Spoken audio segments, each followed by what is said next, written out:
if I can find it. We the people means all the people. For sure. Bro, these people... I've been to anime conventions. This is impressive, guys. I'm going to be honest. This is crazy. If this was in a cosplay competition, it would get top 5. Wow. That's very creative. Yeah, this is incredible. It's like an anime convention. Well, I guess it's probably still also full of furries anyway. 8647 means dispose or kill. 4786. Oh, I get it. Yeah, there it is. 8647. Now, they're all old. So, wait a minute. So this problem's going to go away in a while. Well, all we really have to do to make this problem go away is wait like 10 years. Honestly, that's kind of relaxing. Yeah. Isn't it crazy how every single one is the same people? It's the exact same people in every single one. What are the odds of that? Have discovered a colonizable planet.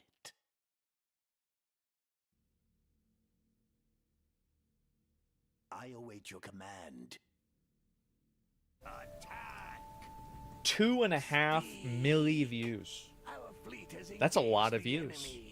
A lot of people saw this one. Breaking news, Vice President J.D. Vance just saying the Trump administration is, quote, feeling good about Trump's tariffs. We're feeling good. Look, I frankly thought in some ways it could be worse in the markets because this is a big transition. You saw the president said earlier today, it's like a patient who was very sick. We did the operation, and now it's time to make the patient better. And that's exactly what we're doing. All right, this says Jim Cramer from CNBC's Mad Money, who has never been a free trader, right? So he's not just out here to go against them. He's saying the White House doesn't seem to understand what it's trying to do and that the reciprocal tariffs are not reciprocal. And could do tremendous damage. So out front now, Jim Cramer of CNBC's Mad Money and Squawk on the Street, all on CNBC, that incredible network that I will love till the day I die. Just so great to be here with you, Erin. So, and I'm so thrilled that we're able to talk. Okay, so what the heck is going on? Well, I'm let down because yes, I'm not a free trader. I'm a fair trader, always have been from the days when you worked with me at CNBC. Yep. And what I was hoping was a coordinated thing where if you are charging us 20%, we charge you 20. Instead of a car where we're only making you pay 2.5 and you're not letting us in, we try to get things better. But instead, so on a specific thing, you go, if they're 10 on a car, you go 10 on a car. But I went deep on the numbers today, and the numbers did not make any sense. And I was actually. I was doing like bananas in Vietnam. You did Cramerica. Well, I just said, it's one of these things where if I'm... The reason why it doesn't make any sense, there are two reasons, and I think both of them are equally plausible. The first reason is that Trump intentionally makes it not make sense in order to destabilize things and stress people out because it gives them more control. And the second reason could also be because he's stupid. Scouts have discovered Yeah, I don't know which one it is. Yeah. I'm doing 100 billion, and you're letting me do 10 billion, and I'm letting you do 100 billion. There was a way to be able to make it work, but the numbers that they did, and they had this ridiculous. I mean, that was the chart that they had with the mathematical equation. I mean, are you kidding me? How about just like it looked like an Einstein. I know. How about the fact that it was just wrong? Yeah. And what bothered me, Aaron, was that they really did over and over again. The president said, "Listen, it's going to be reciprocal. So you do it, we do it, and that was going to be so good." And I really believed in it. And I feel like a sucker tonight. Because I am not a free trader, and I do not believe in free trade. And I was just as tough, if not tougher, than his people. But they screwed it up, and they did it a totally ill-advised way. And I was very let down as someone who really, truly believes that free trade is awful for the American working person. This is what they came up with. Jeez, come on, have some gumption, have some math. I mean, how in the world do they do that? After all of this, Jerome Powell... They assured us over and over again, Aaron, that they were going to do the thing that would make it so that the tariffs would come down and the countries that were bad actors would change their ways. And then Israel decides to get rid of tariff. And they You know, tariffed you them said anyway. Vietnam decides to cut. Yeah, Israel decided to get rid of their tariffs on the U.S. and then Trump decided to just keep tariffing them. I think he said even it's gonna now we're gonna make it even higher. I don't know why he would do that. Do it. Yeah, I don't know why, but that's just the way it is. I think that they should be more specific if they want people. These experts think that we'll listen to them after they soiled their reputation after the last decades. These are the same clowns that said FTX was a great company and the company of the future. You're right. That's a great point. Tariff, and they still got the highest Yeah. tariff. It was such a shame because they missed the opportunity, and now they have to pay the price. And it's funny too because So this is all about Israel? Like, what? none of this stock market, none of this had to happen. And Yeah. I feel bad because a lot of people lose money when this happens. I hope people just be calm and be constructive. But the way that they handled it was so Bush League that I was surprised. And President Trump has people who around him know these things. And So what? it's really Okay, kind can of- you explain why when you hear suboptimal. Scott Besson, he is a smart guy. He's very smart. He is a smart, thoughtful, respected person, and he came out and defended these. Well, I think when you but work people for like that, they know. He knows. You know, I tried to think like that because Peter Navarro is someone I've known for 5 decades. Yep. And I was hoping that Peter, who I talked with a lot, really understood because he understood. He taught me these things. And I know he knows what reciprocal tariff really is. And he didn't deliver on that. And that was a shame because there was such a great opportunity to course correct and make it so all these people who've taken advantage of our country repeatedly and wiped out all of the jobs in small towns, wiped out my father's job. This is one of the reasons why I've always felt like this. It's ridiculous how badly we've been taken advantage of. And I thought they were going to do something. And what did they do? They cratered the damn stock market and gave us nothing. Well, I just want to emphasize. Well, the thing is that you've got to keep in mind that the stock market is not like all of the wealth in the country is primarily consolidated among a handful of people. And so that's really the reason why you're not going to get average people giving a shit about this in a big way. It's because all of this wealth and like the numbers are going up. Oh, the numbers go for who? For fucking who? The prices, though? Yeah, exactly. Come to kill. It's also trade deficits, not taking into account not just their tariffs they put on us. Yeah. It doesn't trickle down? No, it doesn't. Scouts have discovered a colonizable Guys, again, planet. I think it's so important to emphasize where you're coming from. Because there are some who will come out and say, well, you know, free trade. You know, Larry Kudlow, your old friend, I make know the that argument. we always had it was a Fair very trade. flashpoint with me and Larry. Right, was about free trade, and they'll make the economic argument for it, and they'll make right. That you're not actually coming from that. You Not at would have all. been open. You're not ideologically opposed to the concept of what they were trying to do. Not at all. Here's what but they they did. didn't do it. They made a bargain with the devil. They decided to get rid of the American working person's good job with a good pension and sacrifice it so we could get cheap goods. And they never thought for a minute, the Republicans or Democrats, what would happen to those towns and those people, and they were Well, left. if you get cheap goods, wouldn't you only need cheap goods if you don't have a lot of money? And if you had a better job, wouldn't you be able to afford the higher quality goods? It wouldn't be necessary to send them over there. So it's like you're creating a problem by making people make less money and then solving it. Like, I don't know. Preparing for phase. behind. And I always felt that was horrendous. Yeah. A president comes along that's going to do something about it, and this is what he does? You know, part of the reason, and you and I are friends for a long, long time, but many people know our relationship for this one moment. Not this moment, but a moment. They should know it for decades of my. I think that, like, really, in terms of, like, messaging, I'm actually surprised this clip is so popular because there's not really any sort of, like, clear explanation as to, like, why anything is bad and why anything isn't working. It's just kind of like I can't believe he's doing this. Why is he doing this at all? And yeah, it's very hard to understand. Devin Ives, one more clear explanations I seen yesterday. What is this here? Take on tariffs. Let me see where this is. so pull it fortunate up to be after. friends with you and your No, family. you know, and you, but there was this moment, and if anyone hasn't seen it, I'm going to play it. I'm going to play it because we're in a moment right now. I don't know if you heard Peter Tuchman describe it on Yes, the I floor did. today. That it was a feeling like in COVID, of just feeling a darkness and a fear and uncertainty on that floor that people hadn't felt. And it was a horrible feeling. It makes you feel sick. And there was another moment, he mentioned COVID, there was one other moment. And that moment was that horrible crash when nobody thought they could even get money out of an ATM. No, it was us. And you said it like it was at that time. I want to play the moment. Planet. He has no idea. Kramer. I have talked to the heads of almost every single one of these firms in the last 72 hours, and he has no idea what it's like out there. None! And Bill Poole has no idea what it's like out there. My people have been in this game for 25 years, and they are losing their jobs, and these firms are going to go out of business, and he's nuts! They're nuts! They know nothing! Empire's honor.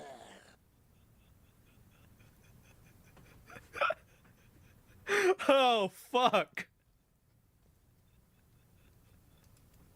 Kramer. Man. I have not seen it like this I since I have went 5 bid for 500,000 shares of Citigroup when I got hit in 1990. This is a different kind of market, and the Fed is asleep. Immediately.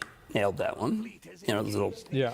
Obviously, is very much less medicated than me now, or maybe just younger and a little more fiery. But yeah, that was 2007. You and I both knew, and I was getting tired of trying to Man. be calm and trying to be like Medicated, we are huh? supposed to be on TV. Right. I I always bet. felt comfortable with you, and I know that. I just said, oh shit, excuse me. That's down like That's all Gary. right. Restoration sound like Hardware Gary Friedman. My said- friend is going to be on tomorrow at RH. I'm Man. gonna have him on. Oh, you're going to have him on? Yeah, Good. I've known just him for a fucking long Well, I it want up. to know what it's like in that moment when you Well, look down at your computer you on lose your 100 call. points. You drop 100 points, you're But stuck. here we are, and Yeah. I understand it's a different You moment might in just some curse on senses. CNN. But I'm sorry. It's another moment that like that, though. Well, okay, where so he comes let's- on I and have to say that this is probably the worst video I've ever watched. This video reminds me of like whenever you're writing an essay about something that you don't understand and you never actually explain anything, you just restate things that like general opinions over and over. Like I actually, and then it's like now you're just playing a red. Like this is I thought like, okay, well this has like 2 million views, right?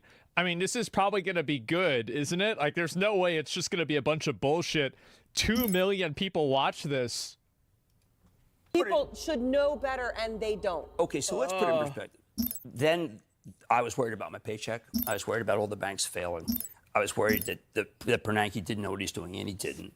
That Tim Geithner was a terrific Treasury Secretary, but he didn't understand. And what I saw happening was just the unraveling of the Republic.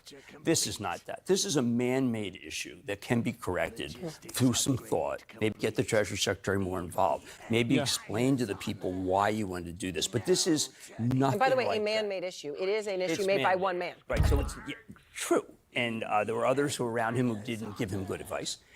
But this can be, and look, and I know he's going to have to dig in his heels because that's his nature. But the economy's stronger. Unemployment is very, very low still.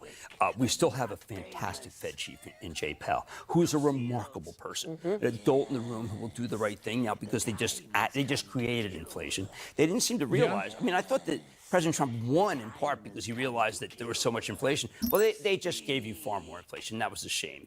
And now you got people hoarding. Forget that. I mean, I'll see you at Costco on Saturday. I love Costco, but not because I'm hoarding. But I do buy gold for Costco, and I like gold. But I.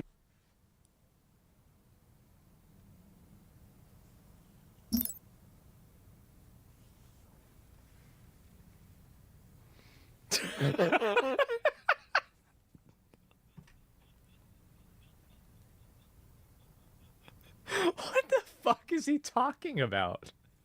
Civilian structure. What is he doing? Like, what is this? Like, the thing is that this is like, oh my God. Sounds like Trump? Yes. It's like, well, there's this conversation I had with, well, this guy, he's got a basketball team, and let me tell you something about basketball teams. Oh, fuck. Oh, fuck. Okay, all right, let's go. Let's get it. Scouts have discovered a colonizable. I just feel that they just got. They just did the wrong thing, Aaron. But it's not something that is catastrophic. The stock market will recover, but this is not 2007 when so many people lost everything. Yeah, well, and let's hope that they can course correct. By the way, Jim Cramer buys gold bars at Costco. There you go. Well, so I was dealing with the gold executive the other day who said, you know what? I do it too. I get 3% back on my credit card. I said, but you're the largest gold miner in the world. He goes, a bargain's a bargain. All right, well, there you go. So there's your advice. Gold bars at Costco. Thank you All for right. having me. It's wonderful to see you, Jim. Yeah. And so appreciative that you could come and that CNBC let you come. And, of course, CNBC's Mad Money, Squawk on the Street. very kind. You can That see- is crazy to me because this is an 8-minute video and nothing was said at all in this. Like, did he say anything? Like, I don't even know what the point of this was. What even was this? No? Yes, it's just crazy. And this is another one right here. Speaking as an elder millennial, the boomers spent the last 40 years shipping all the jobs they enjoyed out of this country, and now they're crying about their stocks. Fuck them. My generation and later is fucked anyways. May as well take a chance on getting some jobs back in the country. That's right. That is the new, gentlemen, the new economic policy. It's called fuck them. That's it. That's how we do things now, gentlemen. I don't know what this is, but I'll look at this just real quick. Maybe this one might be better, right? I don't know. You're an analyst. What do you do? I mean, look, 25 years covering tech and markets. It's probably the most absurd 36 hours that I've ever seen, because my view is that this is an economic Armageddon if these tariffs come through. And I think from a tech perspective, in terms of probably like one of the biggest assets we have in this country, it would take us back potentially a decade, and it would steamroll China ahead. And that's why our whole point right here, even if you got a deal in a month or two, you're already looking at 5 to 10% earnings cuts across the board in tech just to start. And I think that's really the worry right now as a tech investor. Apple, American icon. And for that This is reason, the problem. Is like he looking at it from an investor POV. He looking at it from an investor POV. People thinking about it from like their own individual POV. That's the problem. Yeah, and like that's it's overvalued. Well, here's the best example that I can give you guys about stocks being bullshit. Maximum civilian orbit slots reached. Do you really think that after the election, Tesla increased in stock by 50%? In 2 months? You really think that Tesla as a company's value and capacity increased almost by double? No. We all know that. Everybody knows that. But the stock went up anyway. I'll see to it. Their death will be nobody believes this is going to happen. They're looking for exemptions. They report in a month, at the very start of May. How do they offer any guidance at all? Oh, I mean, we've said we don't believe Apple, or actually basically any other tech company gives guidance, because you're essentially blindfolded playing darts, giving guidance. And it comes down to, like, if you wanted to implode Apple and you wanted to actually try to figure out the formula to actually make this company, what I really view, it could take them back years. It's this tariff, because it comes down to a 54% from China. It would take 3 years and $20 billion to take even 10% of the supply chain to the U.S. If you want $3,500 iPhones, we should build them in New Jersey. We should build them in Texas. If you like $1,000 iPhones, you build them in China. And I think that fundamentally is really the issue here in terms of the near-term pain. The thing is that, like, people can't afford the $1,000 ones either. That's the issue. And so, like, yeah, the fuck the iPhones, yeah, and that's I think what the problem is that, like, the argument that, okay, well, we're gonna use this like really cheap labor and this is going to make everything cheaper here. I think that that's an okay idea, but the problem is that when people don't have money here and they don't have jobs, that's not going to work for them. Would be 5, 7, 8. It would change Apple as a company. Which is the reason why a lot of people don't believe that this is actually going to come through. Even if there is some kind of negotiation, how much damage do you think is being done just simply through the uncertainty? You're burning the house down, but then you still have a toaster oven and the bagels ready. The point is, like, the damage that's being done here. I mean, I've talked to so many tech executives over the last 48 hours, and they don't know. And the worry is the uncertainty, the inventory. What does this mean? Yeah. Talk about, you know, all the conversations we've had over the years, AI revolution, in my opinion, fourth industrial revolution, where we are in tech, overall markets. And this essentially, it's imploding it, self-inflicted. And I think that's really the befuddling thing for investors in terms of where we sit here and what the next steps are. Yesterday, the Magnificent Seven lost more than $1 trillion in market valuation. That's the first time that's ever happened in one day for these stocks, down 24% from the December peak. Do you think that there is potentially, as a bull, as a perennial bull in the U.S. tech sector, do you think there's actually more downside ahead simply because this uncertainty isn't going to go away? It's going to keep getting worse. This is only the beginning. Look, this uncertainty in itself, it's already taken numbers down. And then it becomes a self-fulfilling prophecy. Now, in terms of the long term, Mag 7, our view of tech, of course, that continues to be very bullish over the long term. But right now, I mean, we are sitting on the precipice of an economic Armageddon. It doesn't matter what you say in the Beltway, in front of microphones, sit and the reality is talk to executives, see what's actually happening. And I think that right now is what tech stocks are reflecting. Investors, they're not Republican or Democrat. They're speaking in terms of what stocks are telling you. And this is, We're also not American either. That's the problem. Is that a lot of these investors and these executives are the exact people that got us into problems in the past. And these are the people that, like, they're the ones that have all of this money. They're the ones that have the disproportionate amount of wealth. Empire research complete. So, yeah, I bet investors don't like this because it's not the most beneficial thing for them. Our fleet has But an investor doesn't have an obligation to any culture or to any, any country at all, whereas a president does. We don't care about executives. Yes, people don't give a shit about the executives. And also, like, I feel like that's, I think it's actually even more extreme than you might imagine. Investors keep crying for all I care? Yeah. None of this wealth is in the U.S. physically? Yeah, exactly. And this is the problem, is that, like, all of these gains and all of this, like, capital, like, this is like what I said before, right? I'll go back to this again. This is from 2019 to 2021, the real average income went up by 13%. This very large growth hides substantial inequality, as bottom 99% of real incomes grew by only 4% in 3 years, while the top 1% grew by 46%. Hence, the top 1% of families captured 75% of total real income growth per family in 2019 to 2021. Nobody gives a fuck about the top 1%. Like, this, by the way, this is pulling a Luigi in a way that works. This is way more effective than Luigi ever could have been. We're in the midst of, like, just a massive, what I believe is an economic Armageddon if this continues. So, Dan, Apple, you've got an outperform. Tesla. Because, like, as I said, I mean, I think everybody agreed with Luigi on pretty much everything except for killing the guy, right? That was a little bit contentious. Some people disagreed on that. Sure. But I think that the problems and the things that he identified as issues, a lot of people were like, yeah. Upgrade complete. Yeah, true. You've got an outperform. Microsoft, you've got an outperform. You also cover GM. You've got an outperform.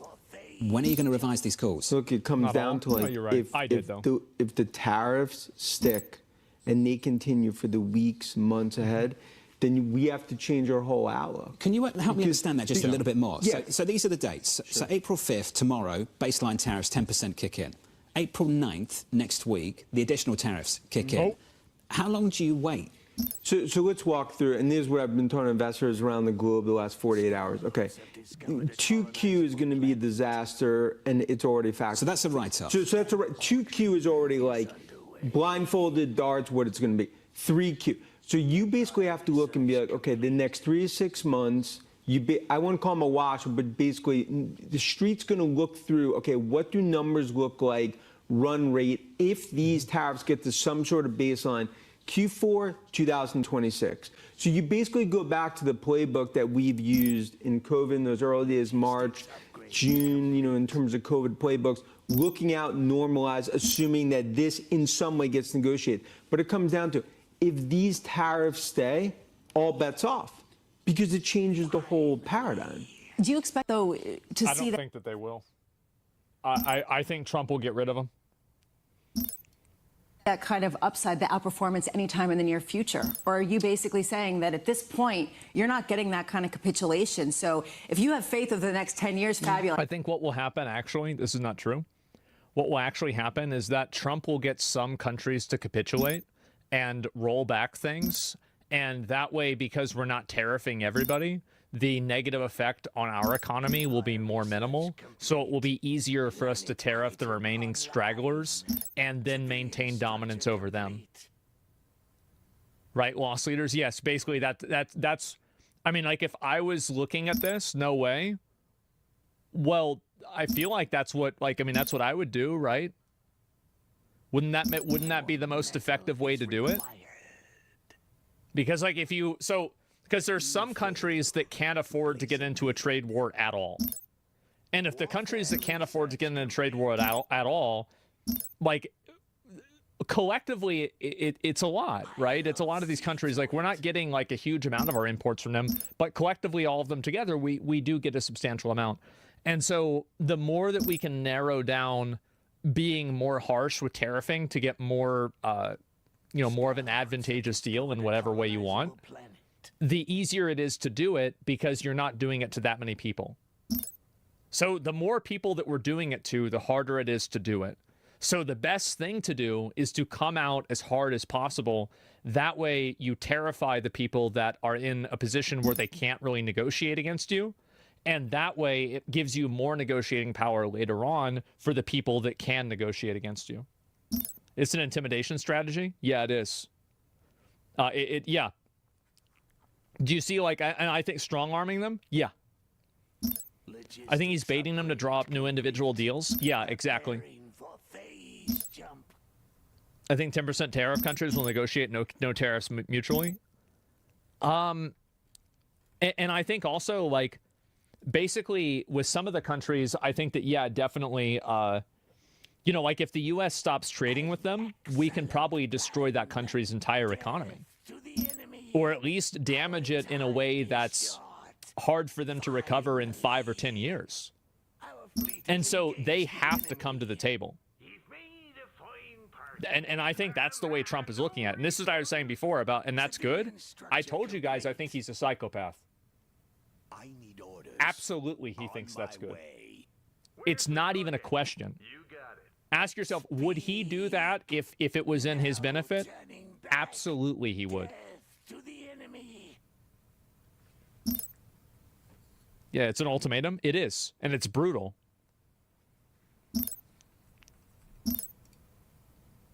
You might get a good entry point, but otherwise, not really worth getting in. Look, in the near term... What do you think about that personally? What's my personal viewpoint on it?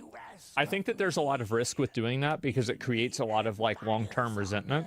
And so you'd have to do it in a very measured way.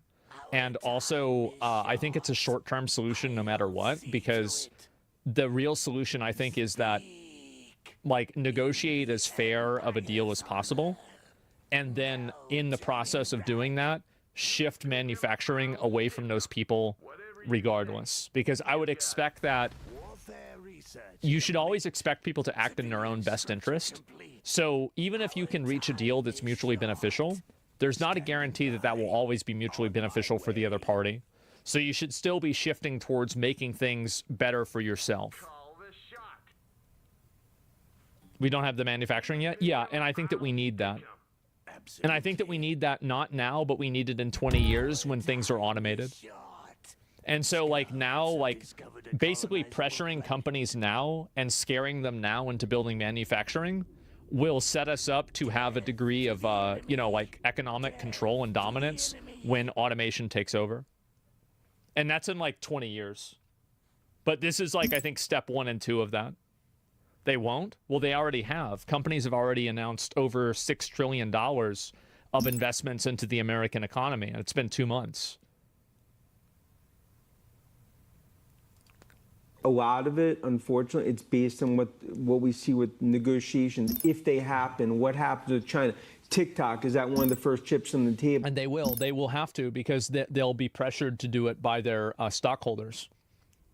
So, like, you don't have to You don't have to like negotiate really with them. All you have to do is hurt them, and then they have to negotiate with you. Because if they don't, then they're gone, and then the person that they get replaced with will negotiate with you. So it's not about empty TikTok. Yeah, TikTok's a great example. So TikTok, like if Trump bans TikTok in the US, TikTok loses almost all of its value. So if TikTok loses half of its value if they get banned in the US, and Trump wants it to be sold by the majority of the US, then it's effectively, you're either getting, you know, like one arm cut off or the other arm cut off. But either way, you're losing a fucking arm. And that's I think that's the way that he negotiates. Yeah, one or both. Yeah, exactly. Based ours, yeah, they're experts on Strunk. Well, no, I think it's fine. He's soaring a little bit. Do you think there will be a payoff for this? I don't know yet. I don't think that anybody knows what the end game for it is. That's the truth. I actually don't think anybody knows. For those that are saying automation will never happen, well, they're just dumb. I mean, peace through strength. Well, this is an extreme version of that. It will cost probably thousands, if not millions of jobs. It will erase trillions of dollars of money. And there is only a hope that when you come out on the other side, the country's better off because of it.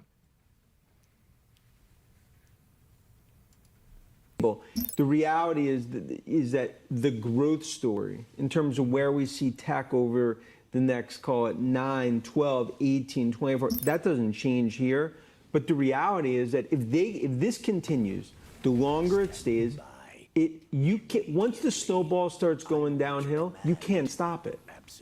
Elon Musk, I want to just talk to you a little bit about Tesla and what we've seen over the past few weeks. We have heard from President Trump yesterday that he expects and he would like Elon Musk to stay on with the Doge effort for a prolonged period of time, but that he will be going back to his company maybe in a period of months.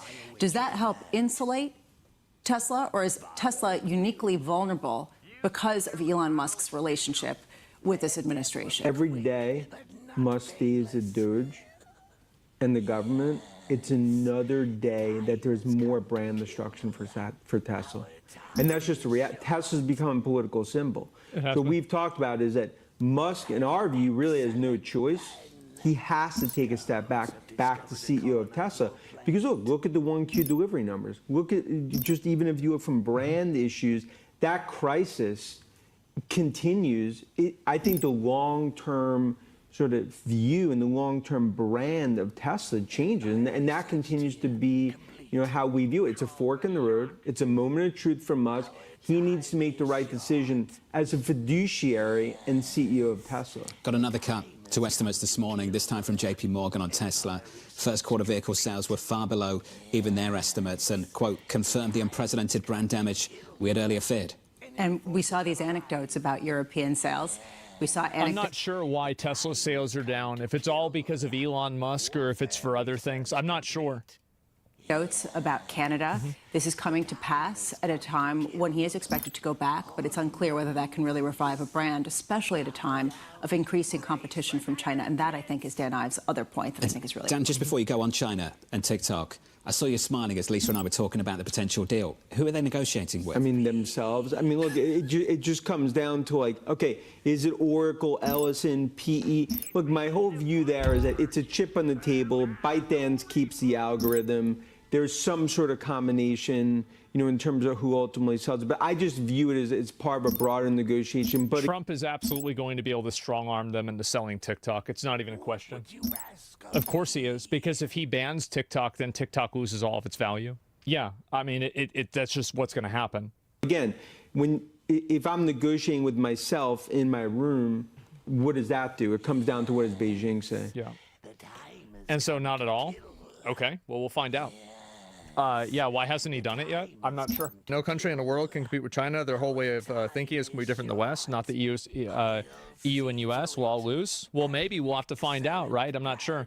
You realize that there are 8 billion people and the US has 360 million? Yeah, but all people are not created equal. A bunch of the people that live in shitty third world countries are not worth as much to a application or like an app developer as people in the richest economy in the world. So that's the reason why having an American audience has such a high value. You say that? No, and that's the reason why. So yes, that's completely correct. You're absolutely right that there are a bunch of other people in the world, but access to that American audience and being able to access that audience is a core driving factor in whether this company has any value or not. Europe is also really big too. It's not only the US, but the US is the biggest one. And so you're not really, it's not like we're 10% or 5%. We're much higher than that proportionally based off of the amount of money and everything.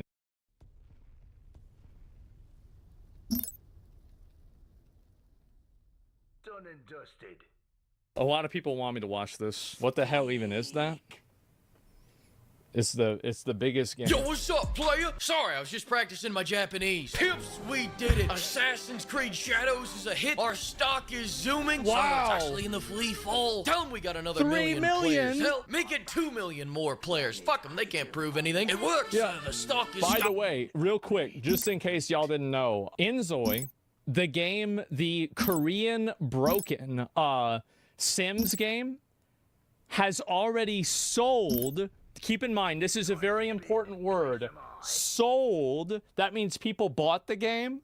They didn't play it on a subscription service. They paid money for it. 1 million copies. Can you fucking believe that? Oh my God. I rock a ting because that's what I do. Go get yourself a snail, Pierre. You earned it. You could also have a negative $2,000 raise. Eat shit and die. Hi, we're fleeking over the little guy, and our consultant division was hired a few years ago to help Ubisoft make Assassin's Creed Shadows the smash hit it is today. In fact, you're fired. The game was too successful. We can't afford you anymore. Which actually leads me to my next point. A disturbing amount of you seem to think that this major success will allow the 19,000 people working here to keep their jobs. And unfortunately, that's just not true. Notice how that number... This is the thing, bro. Like, they actually, like, do you remember the first week of Assassin's Creed Shadows where, like, they bought advertising everywhere and you had a bunch of these, like, morons talking about, like, oh, wow, well, like, Assassin's Creed's actually massively successful. And then, like, 3 days later, Ubisoft announced that they were shutting down a studio and they're probably selling off to Tencent and they're making a subsidiary company to separate the IPs from the original company. Do you remember that? That's crazy. What are the odds? Those are some good times. Yeah, exactly. And they were riding so high on this. Oh, man. Whenever they announced they were having to make a sub company that was a joint venture with Tencent, God, that was such a good day for me. Oh, my God. Doesn't say number one in day one earnings. Well, that means we'll be laying off at least a couple thousand Frenchmen, and we'll be replacing them with several more sweatshops. And just as a little side note on all that, in a way, that sweatshop business, we are deeply disturbed that word got out about that. Why the hell do you think people find out? We hired them because, like, tuck them in at 5 o'clock and have an office wine cooler. Well, they do get tucked in. They get tucked into the apartment building and the complex that they have to work in. And by tucked in, I mean locked in. Like, they can't leave. Tried that, and look at how that worked out for us. We got Frenchies starting a revolution every other goddamn day. You know what the nice thing is about sweatshops? They don't pay them enough to buy picket signs, allegedly, from what I hear. Have discovered a colonized... People say this, I don't know. Listen, I'm in the middle with you. Thanks to the success of the game, Piendang is going to get a 2-cent raise on the next one. Of course, that's going to be monthly, though, not daily. The rest of that profit goes to me. I have 3 ex-wives to feed. Speaking of which, you're also fired. My marriage was too successful. I'm getting a divorce. Your salary is going to help me recoup my big losses. money. Now, flashing back to my years when I was working on the game, my role as chief consultant of dumb fuckery was problem solving. The first problem I noticed, too many French people, so I said, hit the snail trail, Pepe. Next order. This is it, bro. Like, they're firing people like crazy. Yeah, there it is. What a surprise. Enhance so they laid off people to enhance collective efficiency? Huh. Next order of business, we're making this one another RPG. Nothing says Assassin's Creed like walking into a base, everyone's within level range, but then you get to the target and he can one-shot you with a rock. This is fun, as long as you don't know what that word means or what it feels like. Now, so the reason why this happens is that, like, I actually played Assassin's Creed Shadows a pretty good amount. And so let me explain why this happens, because it's really stupid. So the way this game works and the way that mechanics and damage in the game work is that pretty much the game has a hidden stat calculator that works on the back end that allows you to take a substantially higher amount of damage from a target that is a higher level. And this is a very drastically and dramatically high scaling system. So because this guy has a skull level, any attack that he does to the player will instantly kill them in one hit.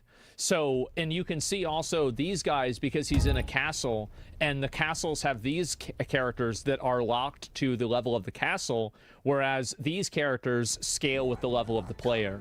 So you can go into a castle and think that it's okay, but you don't know that all of the mobs there are actually set up to one-shot you completely. It's artificial progress? Yes, it is. How does that make it any better? No, it makes it worse. Well, I'm not defending it.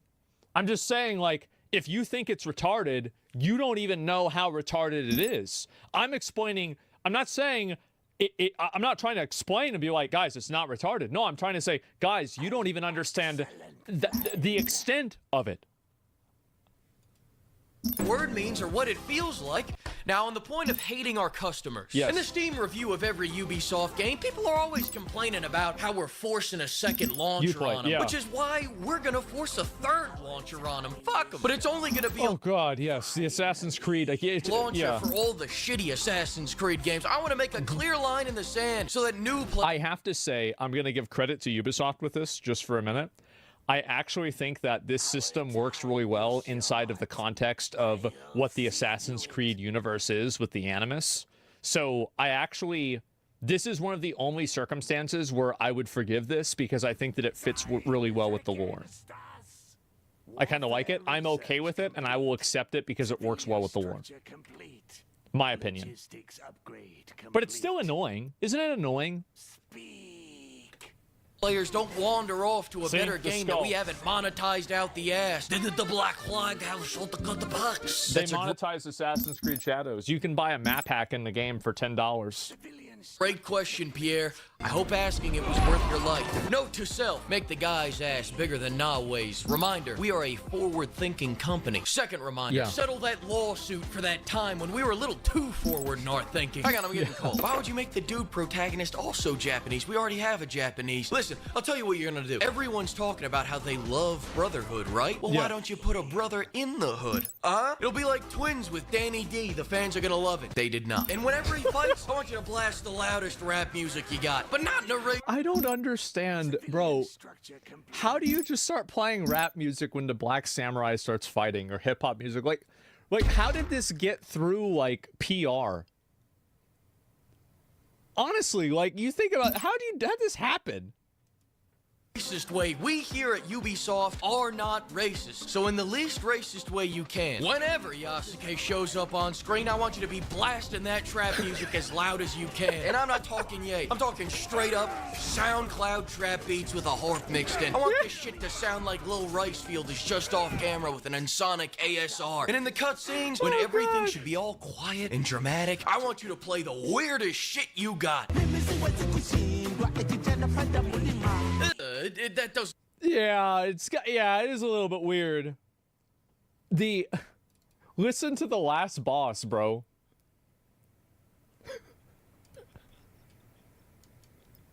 Listen to the audio. This is a real game.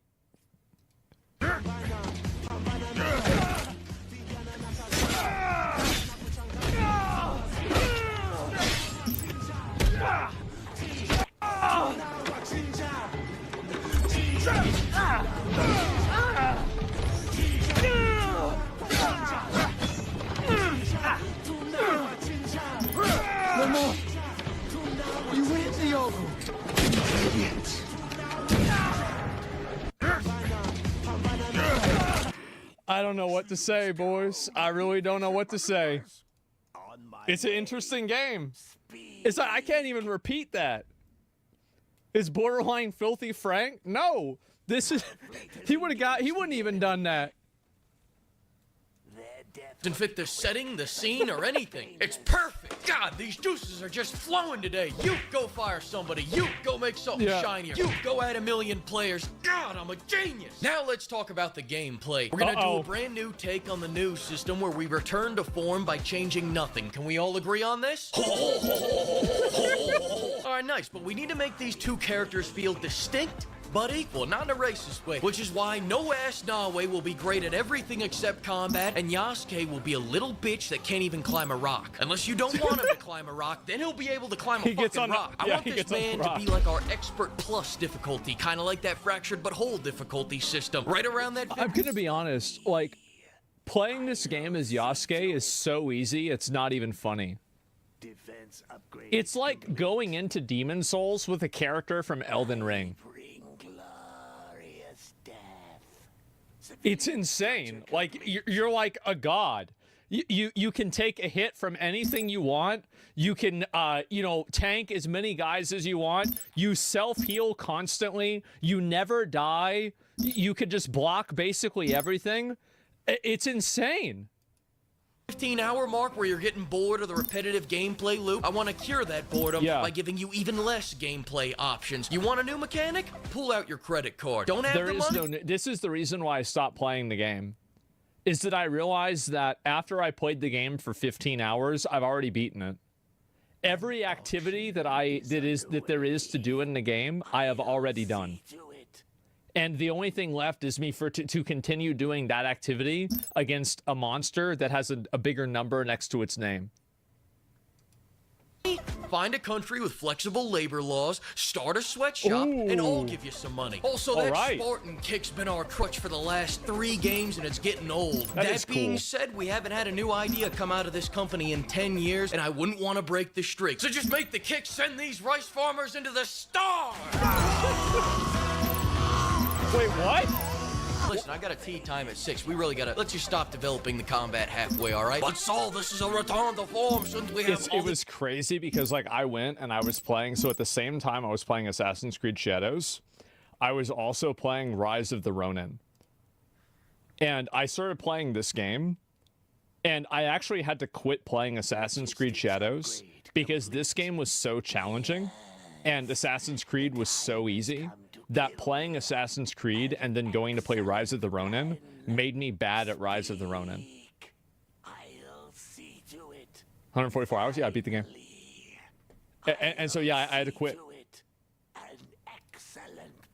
You're not even speaking American anymore. Listen, we don't have to worry about putting in the other half of the gameplay because it rains. There's no gameplay. People don't want flow. They don't want a unique identity. They want something that feels like nothing. And I don't mean unique. I want to remind them of that empty void where their soul used to be, so they fill that void with cash shop items instead of combat. The old power fantasy combat made them feel big and strong. Sarah, look at me.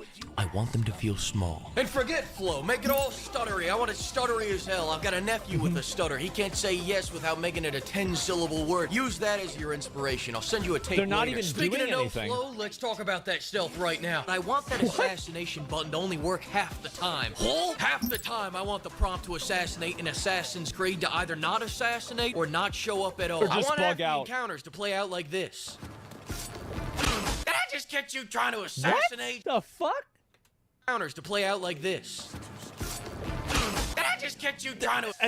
Oh, no, actually this makes sense. So, this is a high-level monster, or NPC, right? Because it's another fort, you can see the skull. And so that means you can't assassinate them. Yeah, it's another just game mechanic. You trying to assassinate shit? I want them to stand around with their dicks in their hands, waiting to assassinate in Assassin's Creed. You can assassinate when Daddy Ubisoft says you can. Well, so we at least add all these mechanics back from the original games. No, you don't understand. We let them lay down. They don't get anything else. Don't overthink this, guys. These people will buy anything. In 15 years, we'll be selling a JPEG called Assassin's Creed. Fuck you, give me your money, and these people would still... Yeah, it'll be an NFT. Pay us $90 for it. Reminder, the poor core is feeling stiffer than our executives when they get near the secretaries. Add more...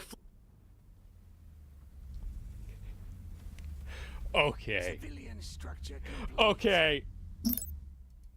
flips to distract. Next thing, some guy came up to me the other day and told me we should make a great 12-hour game instead of 80 hours of pondering the rope, so I shot him. But don't worry, I shot him in the game, so it only did 10% of his health. Our games aren't meant to be enjoyed, they're meant to be endured. What are we gonna do, make a That's the way I felt about this too. Like, the thing is that, like, I want to go back and maybe finish Assassin's Creed Shadows eventually, but I just started, I went back and, like, now that I beat this game, now I'm playing Pirate Yakuza again.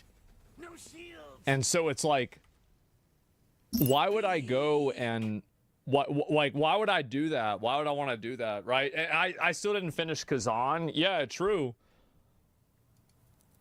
short campaign, sell 5 million copies in the first month and immediately get a sequel like some fucking chode? No! How does that happen? To lock all your abilities behind 50 fetch. This is the cocksucking bullshit that I fucking hate. Why the fuck are your talents locked behind collecting 3 fucking scrolls in 13 different fucking temples? How does this make the game better for anybody? How does this make anything more fun? How does this add gameplay to anything? It's just meaningless, mindless fucking busy work that wastes your fucking time and makes you spend more time in the game for no fucking reason. This adds nothing. It doesn't do anything. It doesn't help anyone. You could take out the knowledge mechanic completely out of this game, and nothing in the game would change. And I feel like that should be a new way of developers looking at different systems and whether something should be in the game or not. If I took this out of the game, would anything meaningfully change? And if the answer is no, then you should probably take it out of the game. That's it. Meaningless, worthless busy work. And when you go to do that meditation quest as a break from— What a bunch of— What the fuck is this? What the fuck is this? Are you kidding me? What kind of bullshit is this? As a break from all the fetch quests, I want it to trigger a flashback to that one time where you did a fetch quest.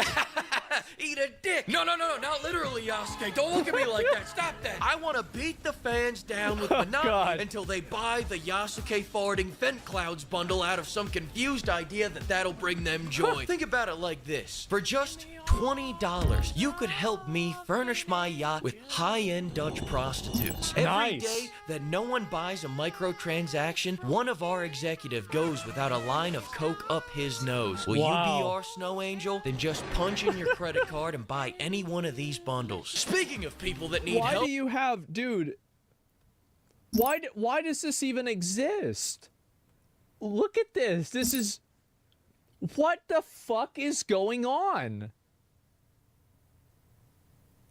Really, this is a single player game, and it's not even like, you know, like in Genshin or like Honkai Star Rail, where like at least you can use somebody else's character in Star Rail, or, you know, in Genshin you can play with your friends. You can't do anything in this game with anybody. There's no reason that this just costs more money. According to code, this game is fine, by the way, chat. Fine is, yeah, I think the game is fine also. It's a 6. Yeah, it's fine. Great, wow. Imagine spending $500 million, $300 million, and then, oh, it's fine. Yeah, it's okay. Yeah. And also, Carnage, immediately after he opened up the store, you know what he did? You could tell. I remember watching this. After he opened up that store, he ran out to a boat. He jumped up to the top of the boat. He got to the very top where the vantage point is. And he jumped off the boat. He killed himself. And then he quit the game. He never played it again. He started playing Rise of the Ronin. What would you ask of me? Yep. All of that happened within 10 minutes. So yes, it did matter to him. He saw that map unlock, And he said, guys, I gotta go. Bundles. Speaking of people that need help, the enemy AI programming has been slowly degrading for the last 10 years, and the dev team was asking earlier if they should spend any time fixing it. So here's what I'm thinking. Fuck 'em. Isn't it weird how AI is getting better everywhere in the world except for in video games? Isn't that crazy?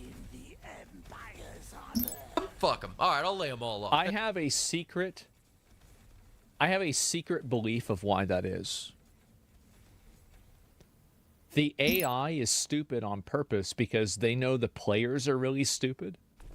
And they can't make the AI smart because then it will be able to outthink all of the players. That's the reason.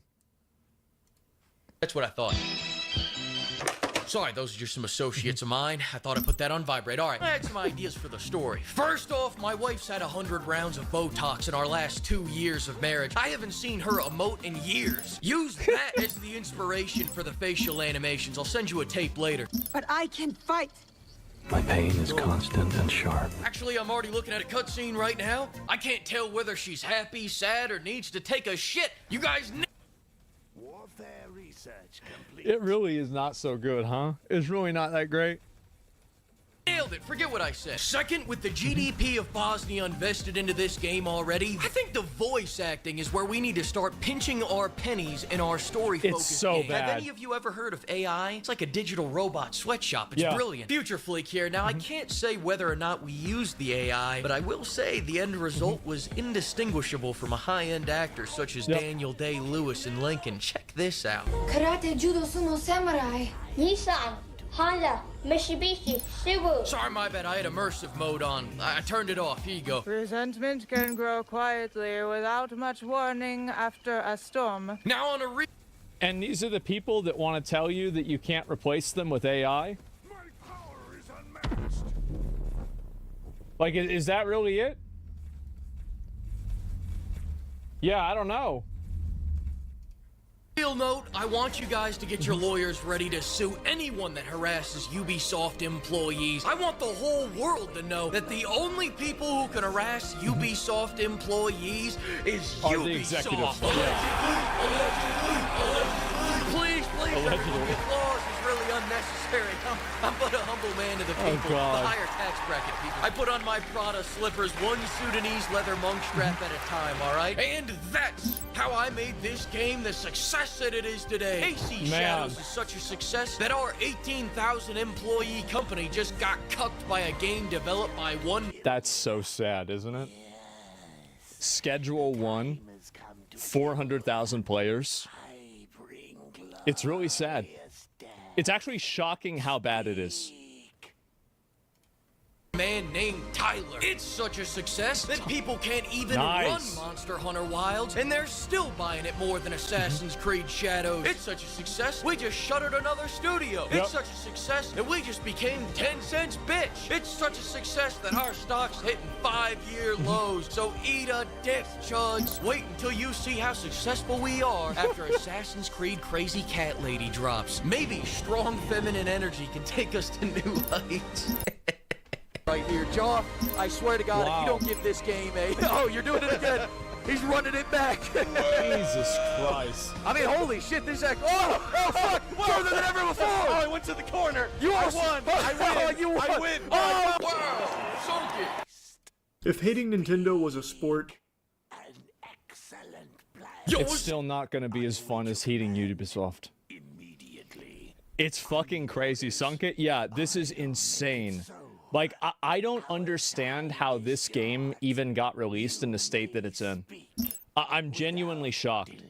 And, like, the thing is, they delayed it 3 or 4 times, too. Where it's like, I mean, you would feel like after you delay it that many times, okay, like, let's go ahead and think about this. Let's be honest. Like, is this really what's going on, right? Why is it happening? I don't even know. Yeah, link the video. I will link you guys the video right now. This is fucking hilarious. Did you watch this Monster Hunter Wilds video? I think I did. Yeah, I mean, what's so insane is that nobody even is talking about the game because of just how ridiculous, like, especially like the audio is. Oh my God, like the voice acting is terrible. This is insane. Yes, Freakazoid videos are dense with good jokes. Yeah, they're really, really fucking funny, man. It's like watching Airplane, you know? Like, there's like a joke every 20 seconds or something.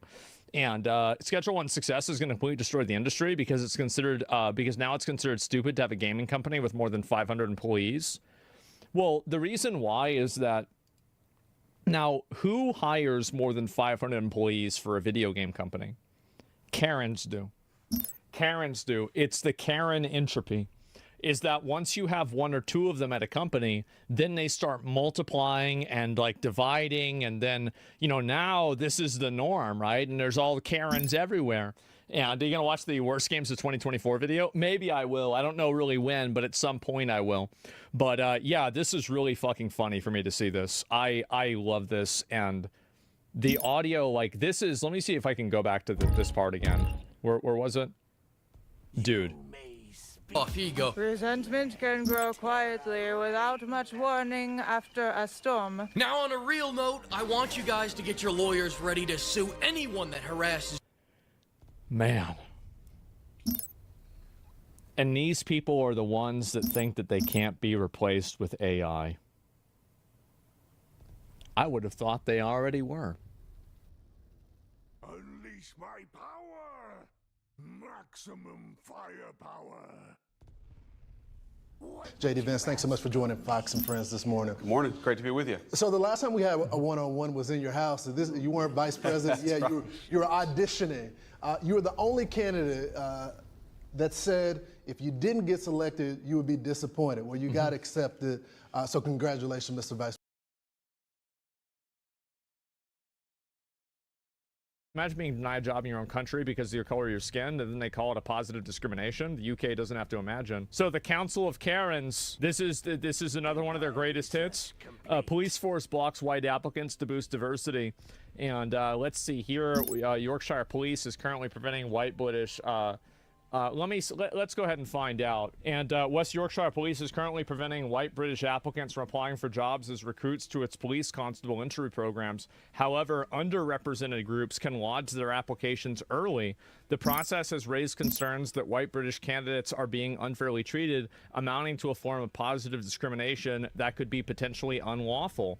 YTP, the fourth largest force in the country, employs 19 diversity DEI staff, many of them serving police officers at a cost of just over $1 million a year. A report earlier this month suggested it spends more money on DEI than any other force. Man, why am I not surprised? Oh my God. So this was yesterday? Make up 23% of the population of that area, and actually within the police force it's only something like 9%. Yeah, so 9% of officers are from an ethnic minority. Because of that gap, they argue that it's justified to do lots of extra work to make it easier and to attract more people from non-white communities. And I would just go on to say that what they're actually doing here, and again they don't deny this. Well, they're exercising racist quotas, right? I mean, that's clearly what's happening. That's obviously what's happening. How is it? It's so obvious. Is West Yorkshire Police are fast-tracking, hand-holding, and giving a whole raft of extra special help to candidates from non-white backgrounds. See, this is one of the things that a lot of people might not understand, is that in some circumstances, they don't actually practice any degree of racial preferencing while hiring, but they provide a runway, a landing strip, a concierge service, a first-class, meal ticket plan, and everything for the people that are coming in that are part of these other groups. So they effectively make it easier in a lot of other ways that make it to where getting that application in the door is a lot easier for them to do. And I think that's unfair. And I think it's wrong. And I think people expect the best candidates to get the job, not candidates who are color-coded. Exactly right. And I say this is arguably racist. It's not arguably racist. It's racist. If you're hiring people based off of their race, you're being racist. Like, it's really simple. If you're giving people preferences, benefits, advantages, or opportunities because of their skin color, you're practicing racism.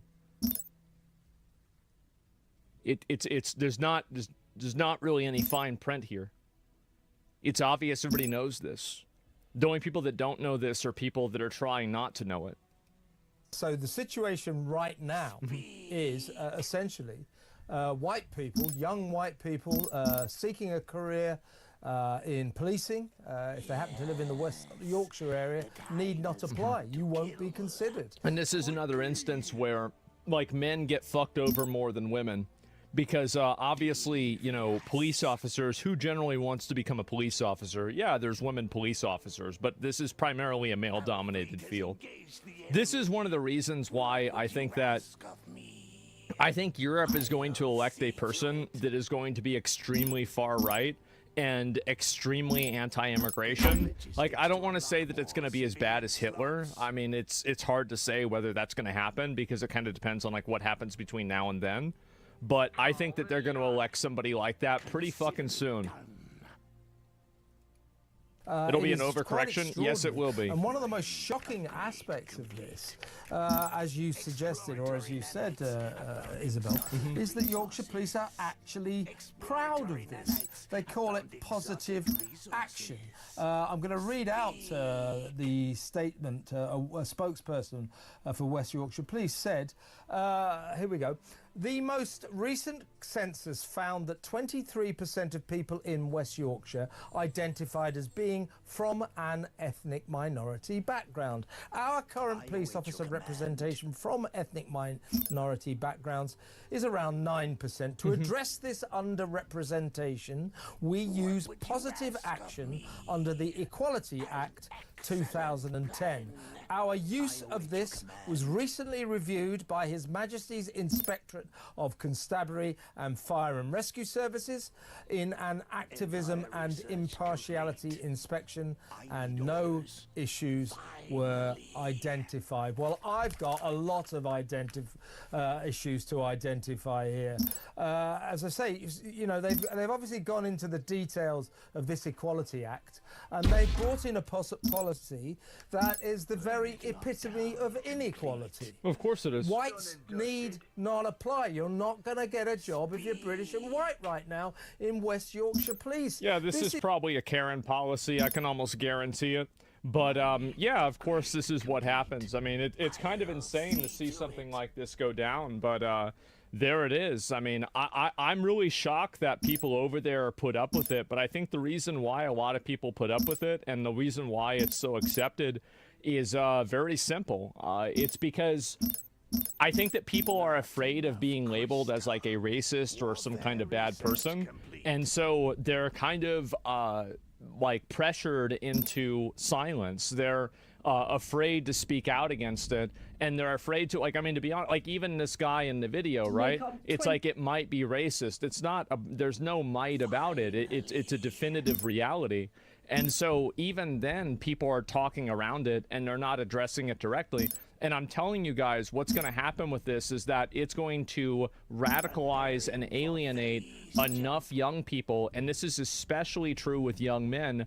It's going to radicalize and alienate enough young men, and they're going to eventually elect somebody that is going to be so draconian and overcorrect so much that it's not going to be a good thing, but to them it will be. Like, I'll give you a really good example.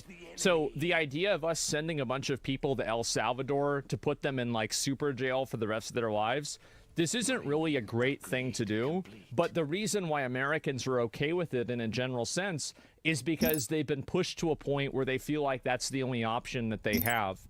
People have been up to their fucking, you know, basically just out of their fucking minds dealing with illegal immigration. They have been out of their minds dealing with being called racist for not wanting illegal immigration, and they're just fucking tired of it. And so they say, not only are we okay with getting rid of all of them, but we're going to send them to a maximum security jail on the other side of the fucking world without really even due process, and rip bozo too bad.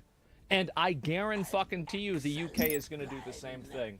That's exactly what it's going to be, because you can't disenfranchise people like this. You can't systematically, disadvantage them and then expect them not to lash out. And I think that's exactly what's going to happen. And the other side of the world, well, I mean, it's at the bottom, right? I mean, fuck. But whatever you want to call it, that's it. And making everything extremely tedious and boring for no reason and entertainment. Yeah, exactly. Who cares about murderers, drug dealers, rapists, and gang members? I don't. Well, my point is that, I think that really some of those people, like, this is what I think a lot of Americans think. And I think it's what the majority of Americans think, actually. At least the voting majority. Is that even if some illegal immigrants get sent to El Salvador accidentally, and they were not a murderer or a rapist, too bad. That's it. And they might not say that, but that's the truth. They don't really give a shit. And so anyway, womp womp, I don't care. Yeah, exactly. Skill issues shouldn't have been here to begin with, right? And so how did we get to this point? Well, we got to this point because every single honest conversation in good faith about legal immigration and illegal immigration was shut down by accusations of racism. So when you shut down people's ability to have any opinion, and here's an interesting way to look at it, is that when you call somebody racist for even daring to have an opinion that's on the spectrum, what if one day they decide to say, fuck it, I guess I'm just going to be racist? And I think that's what's happened with a lot of these people. And I think it's going to continue getting worse and continue getting more extreme. Yeah, that's how you know, exactly. When words stop, action starts. Yes, and these people have totally shut down any sort of a reasonable conversation about this. They've completely maligned anybody who has had any trepidation about this as being some form of bad person. And they have engaged in character assassination towards those people in a way that average people are afraid of. To be honest with you, people are afraid of being labeled these things because they could get ostracized by their friends. They could be fired from their job. They could lose potential employment opportunities in the future. And there are all of these things that these labels and this type of stuff, like I'll give you an example.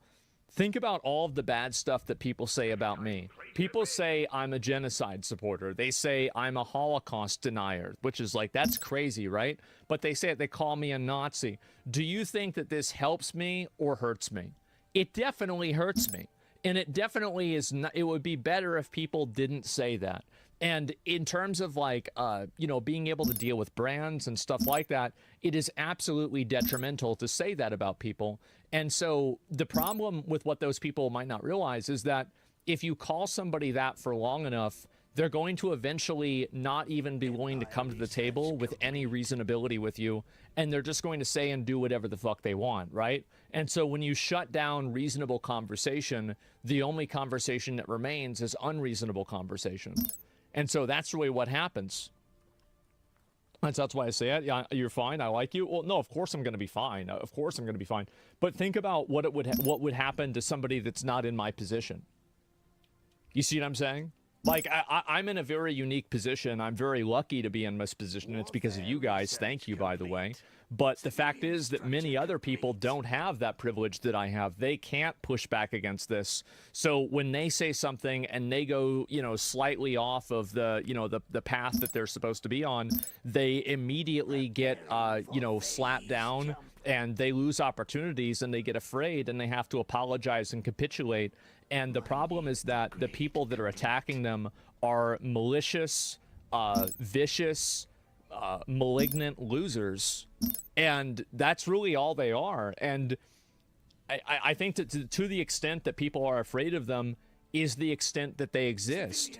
And that's why anytime that somebody gets canceled by any of this stuff, and this is why I'm pretty mean to those people and I'm pretty rough with them, is that that's what they do to other people. And I will continue doing this as long as I can. And I will do my best to eradicate this type of thinking and this type of behavior as much as possible. And I find them to be awful. And I'll do that as much as I can. High five. Yes, exactly. And, that's why I watch you. Yeah. And I think that the best way to eradicate these people, by the way, is to approach them in their own spaces and shut them down, be as aggressive and hostile as possible, and show them that they're not the majority, And these people work on the operation of consensus. They and a lot of people that support them work on the operation of consensus. And so as soon as you can show that there's not a consensus, then you can break their entire worldview, because the entire worldview that they have is based around carefully censoring anybody in order to create a manufactured consensus that makes anybody who disagree with them feel like they're in the vast minority. But I think that as you saw with Trump getting elected again, as you're seeing with a lot of other parties, like even the AfD in Germany, you know, like they have polling now, it shows the AfD is like the #1 party, or at least it's tied with #1. People are just tired of that. There's so much diminishing returns, and that's what it's been. They're bullied. Oh my God, this is insanity. It is, and that's the reason why you have to push back against it. That's the exact reason. And so anyway, that's really what I think that a lot of people need to pick up on. Bad ideas must be criticized. Yeah, I think so. And HR Karens and corporate woke nonsense. Yeah, you have to speak out against it and attack it directly. And but won't that aggressive approach have its own consequences just from the left being overly aggressive? The pendulum will just keep swinging? Yeah, it will, but it's better for you to be in charge of the weapons than for them. And I think that in a lot of cases that it's better for you to it's better for you to control the ability to do that than for them to control the ability to do that. And I think that to the extent that you shirk that responsibility and that accountability, then other people like that will take on to it. Who's them? I think people on social media that try to get you canceled, get you banned, get you in trouble, and try to like bully you for having an opinion that's not of their political opinion, and then that come up with labels for you and lie about you in order to get you in trouble. And so that's it. And so yeah, Karens, basically, yeah, cancel Karens. Like that's what I'm talking about. It's pretty clear. But yeah. Everything people said about you was a lie once I started watching. Well, I think that the important thing, it's not that it's a lie, it's that you have to show that those people are liars, #1, and #2, that they're not the majority. And I think that you do that by a relentless approach to just immediately calling it out and shutting it down as much as possible. And that's what I try to do nowadays. And I see it constantly, and I wish that more people would do the same thing. But I think that the more that I do it, the more that other people will start doing it as well.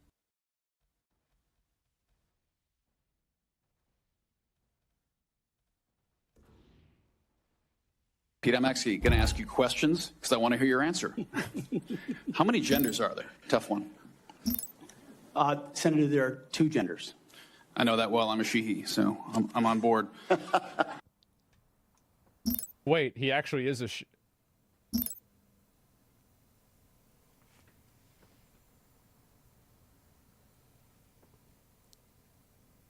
Okay, that was really good. God damn, that was really good. Wow. Senator, there are 2 genders. I know that well. I'm a she/he, so I'm on board. I don't get it. Read his name. What is the diameter of the rifle round fired out of an M4A1 rifle? That's a 5.56. Yeah. How many push-ups can you... I knew that one, by the way. I played PUBG. You do? I did 5 sets of 47 this morning.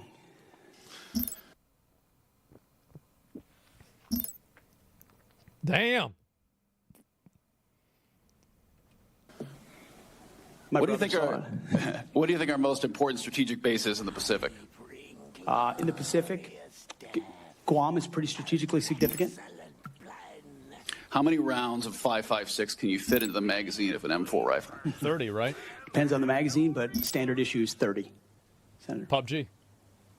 And what size round does the M9 Beretta standard issue sidearm for the military fire? A 9mm. Senator. What kind of batteries do you put in your night vision goggle? Duracell. So right there, you're representing qualifications. Man. Oh boy, easy questions. Yeah, it's like I knew a lot of these, man. In other words, you're quite sure that every general who serves should not go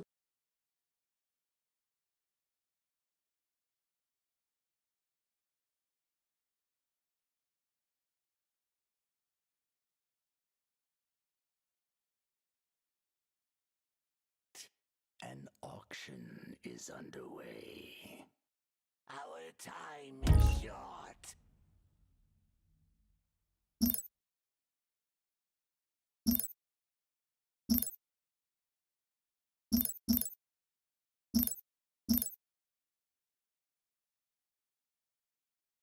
What would you ask of me? An excellent plan.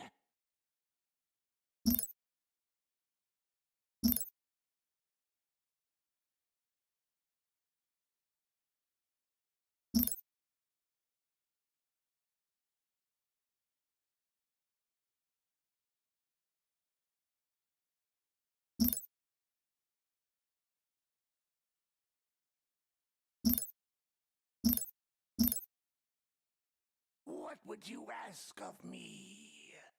Finally.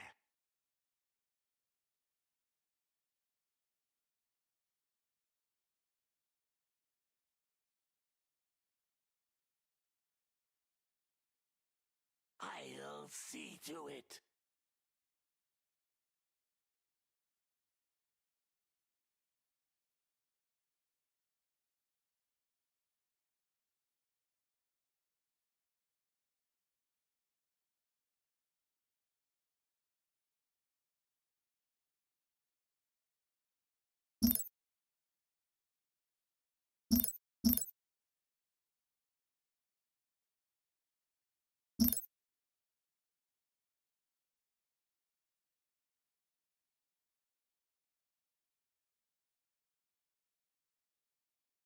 Logistics upgrade complete. Planet item online. What would you ask of me? Your bid was insufficient. Preparing for phase jump.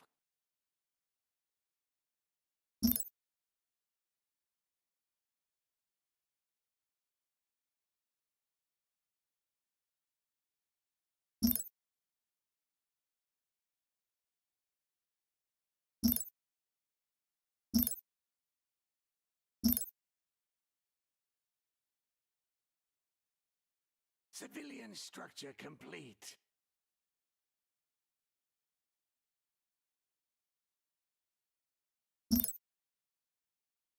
A risky maneuver. This will be a gamble. A risky maneuver.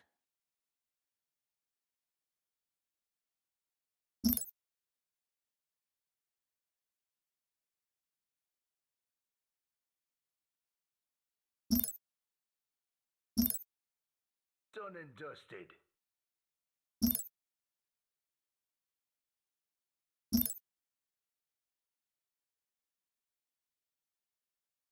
This will be a gamble. I'll handle it cautiously.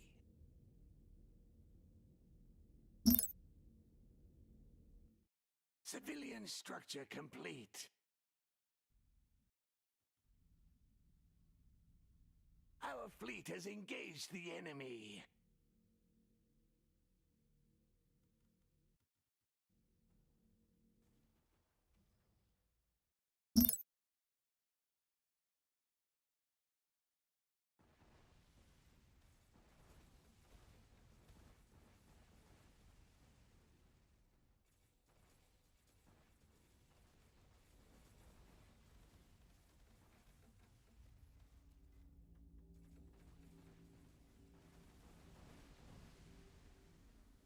I need orders.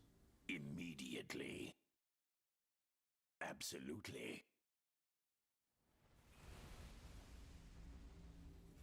Warfare research tier complete. Tell me you have a plan?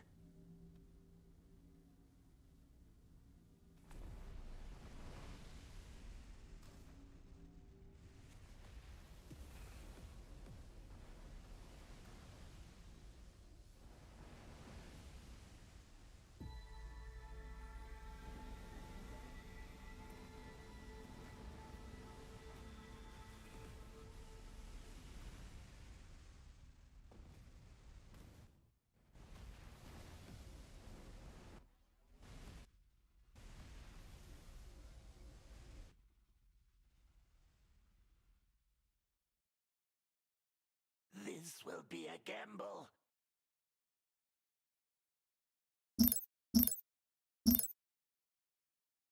Shields down! I need cover!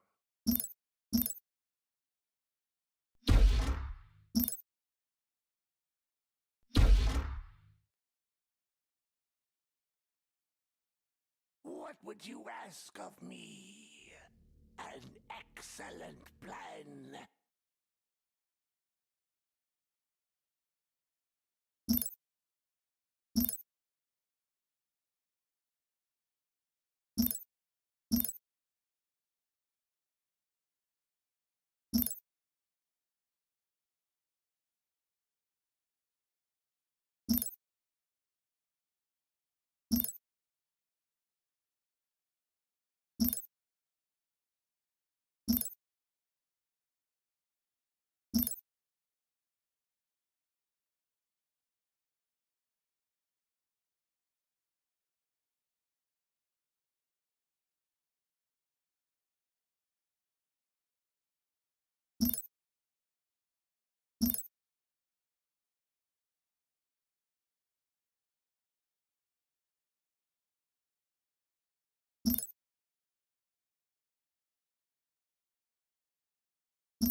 You've made a fine purchase. And no refunds.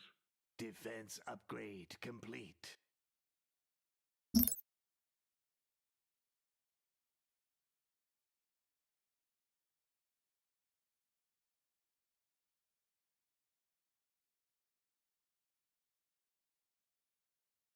Empire research complete.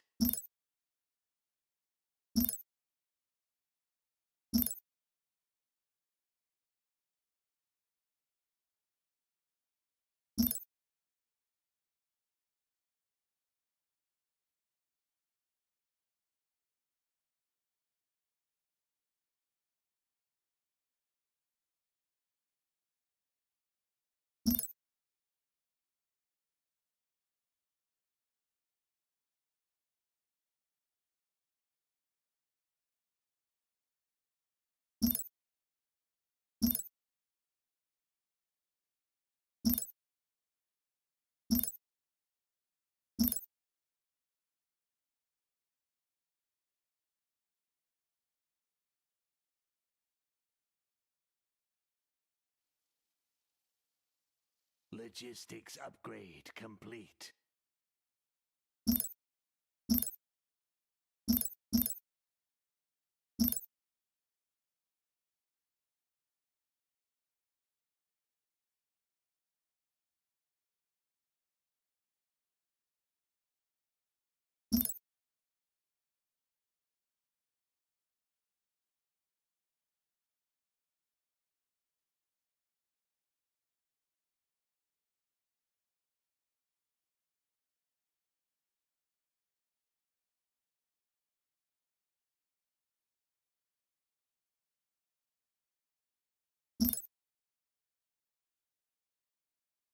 Finally.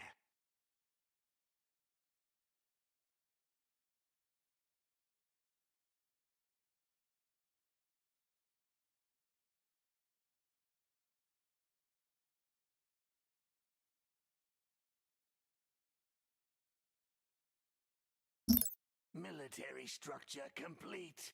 Planet item online.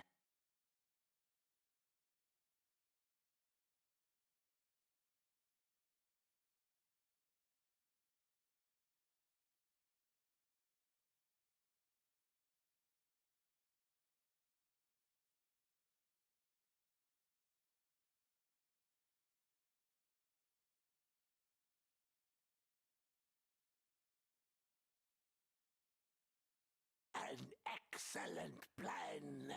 Civilian structure complete. Death to the enemy. No turning back. I'll see to it. Death to the enemy. Preparing for phase jump. Time to bid. Place am I.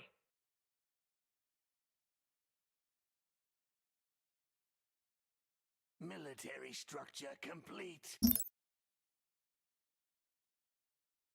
Death to the enemy!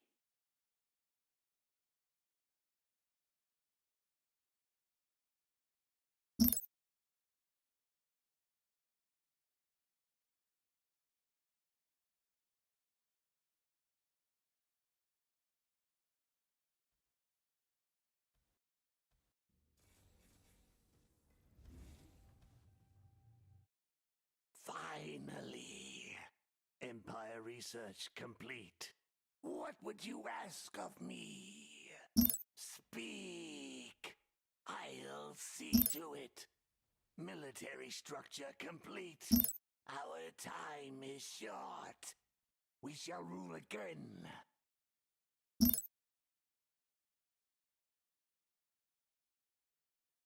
Planet lockdown complete.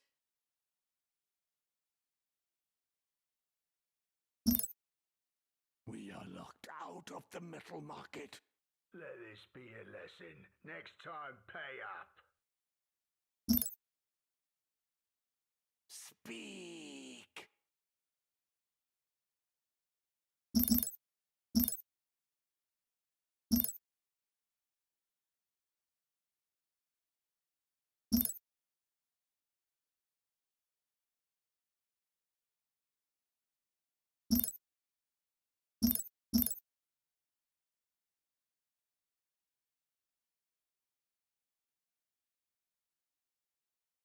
Warfare research complete. What would you ask of me? Finally, an excellent plan. Enemy forces have arrived.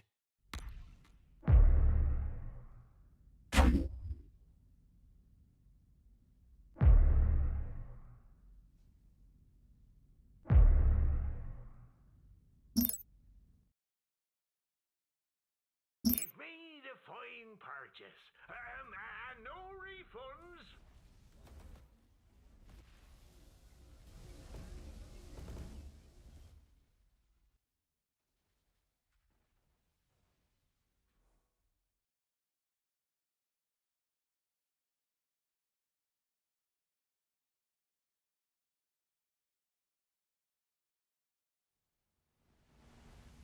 Planet item online. Mining upgrade complete.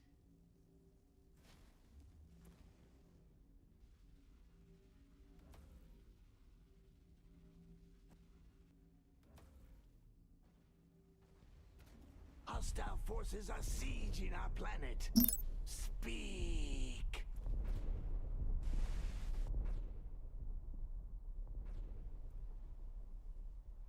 What would you ask of me?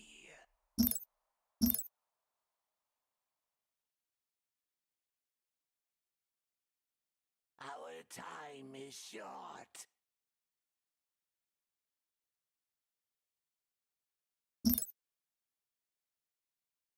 Preparing for phase jump.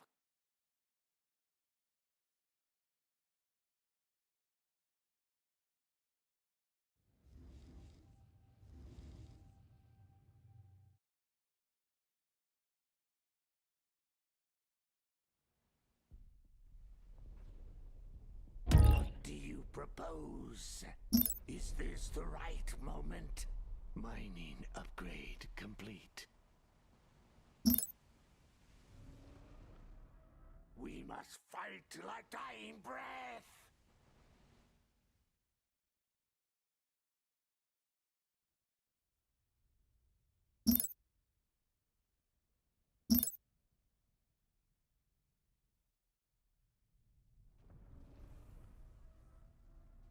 I will try my luck. Civilian structure complete.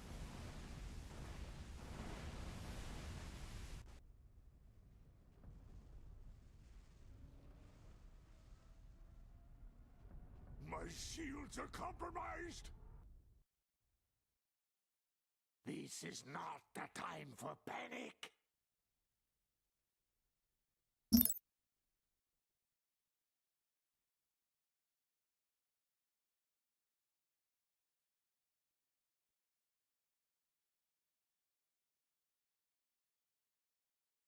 lose ground as we speak.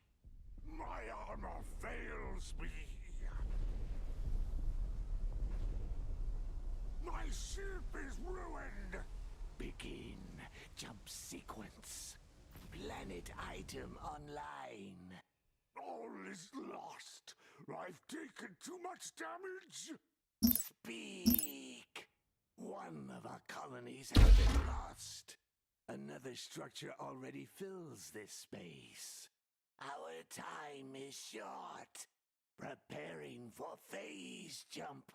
Logistics upgrade complete. Civilian structure complete.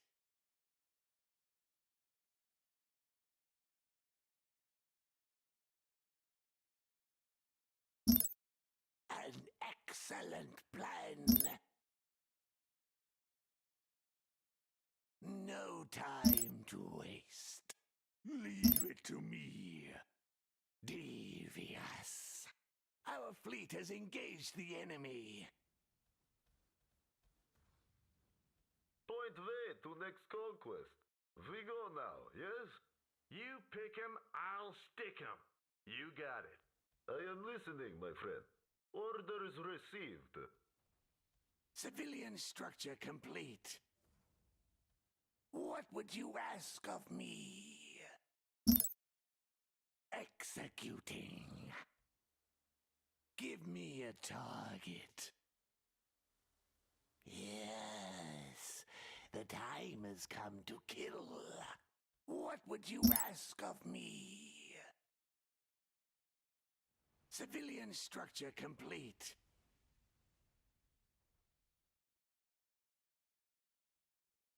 The Orculus awaits your orders. Our time is short.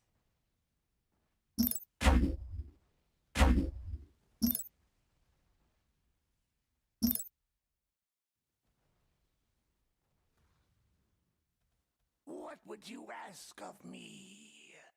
Finally.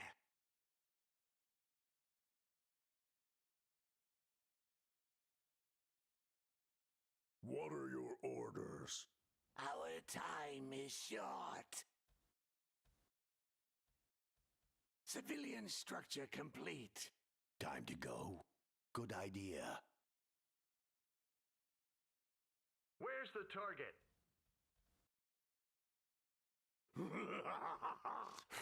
Beautiful. You pick him, I'll stick him. Without delay. Our time is short.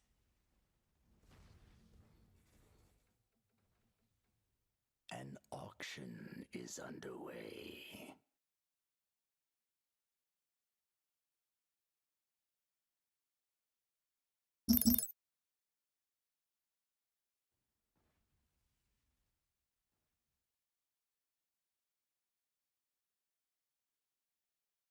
Your plans. I'll do what I must. As you command. Good idea. Enemy forces have arrived. Speak. The shields are breached.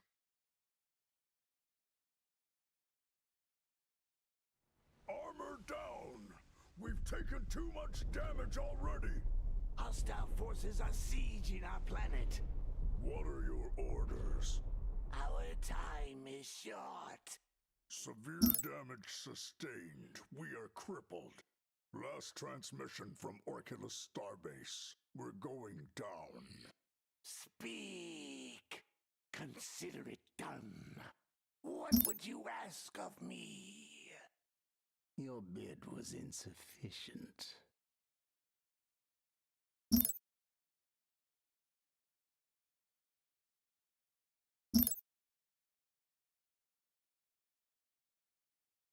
Our time is short. An excellent plan. What would you ask of me? I'll see to it.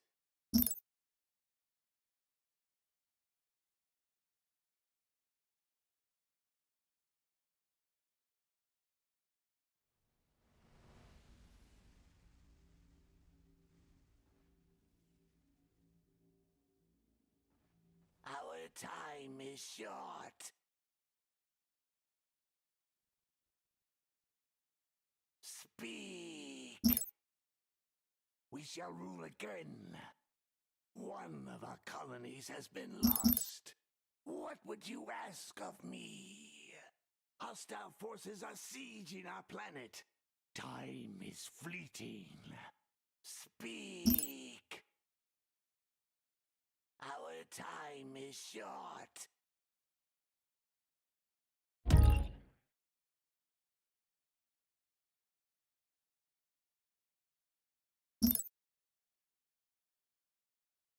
All right, you twisted me arm. Empire research complete. Planet lockdown complete.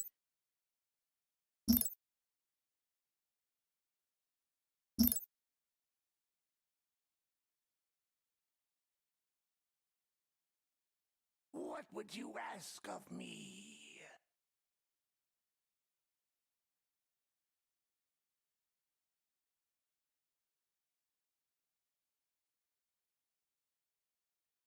Enemy forces have arrived.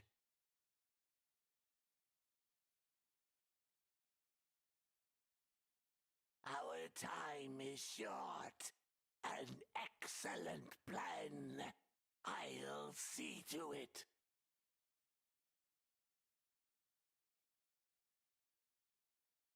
Empire research complete.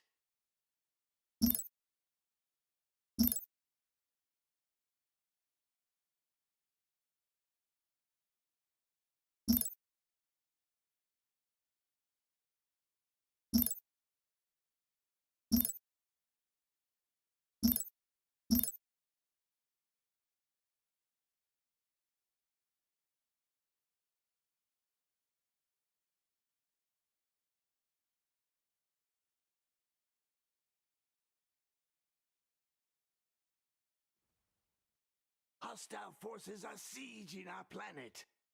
Mining upgrade complete. Planet item online. One of our colonies has been lost.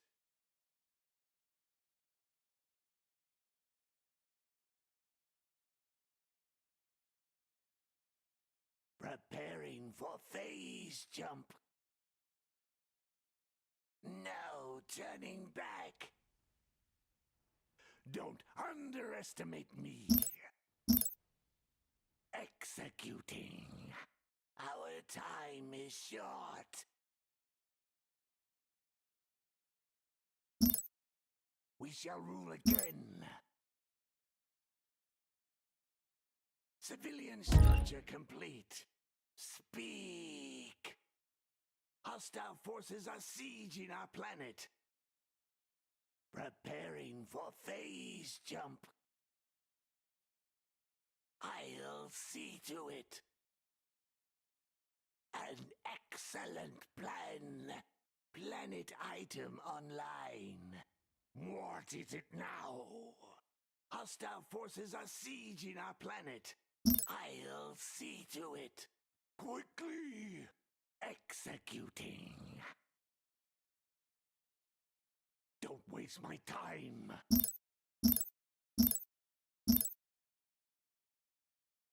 It shall be done. Hardly a challenge. What would you ask of me? Enemy forces have arrived. Preparing for phase jump. Don't waste my time. You have no chance. Speak.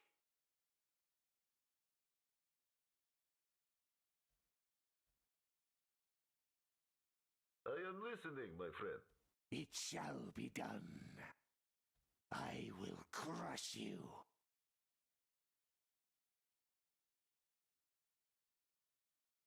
What is it now?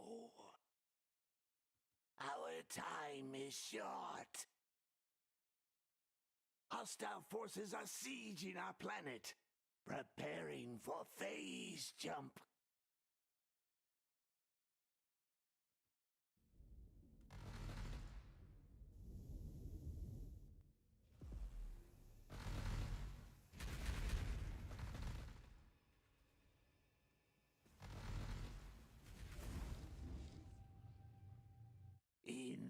Empire's honor.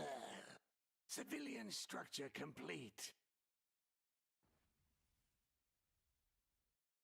Unleash my power! Clear the way. You may speak. We shall rule again without delay. Speak. What would you ask of me?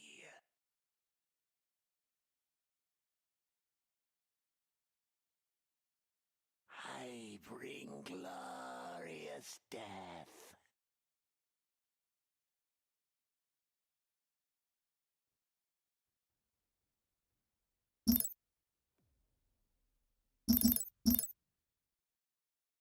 Enemy forces have arrived.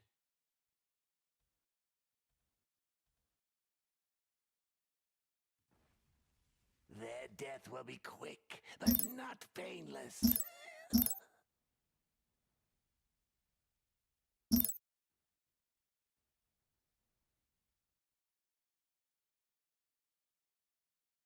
Time to bid. Place am I.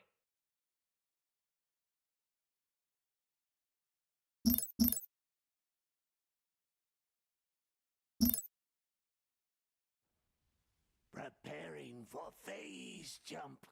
Done and dusted. Hostile forces are sieging our planet. Speak. Our fleet has engaged the enemy. Our time is short.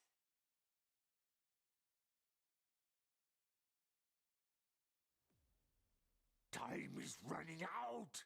Speak. What do you propose? What would you ask of me? I'll see to it. What are your orders?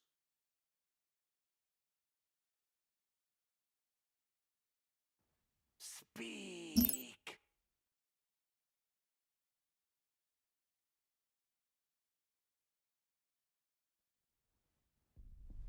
What do you propose? We shall rule again. One of our colonies has been lost. We are locked out of the metal market. Let this be a lesson. Next time, pay up. Speak. My shields are compromised. An excellent plan.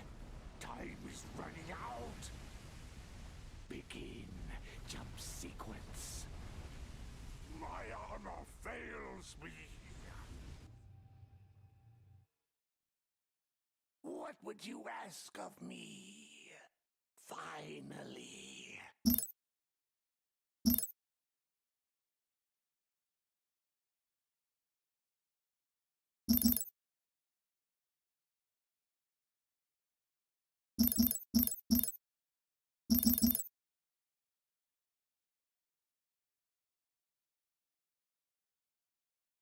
The Orculus awaits your orders.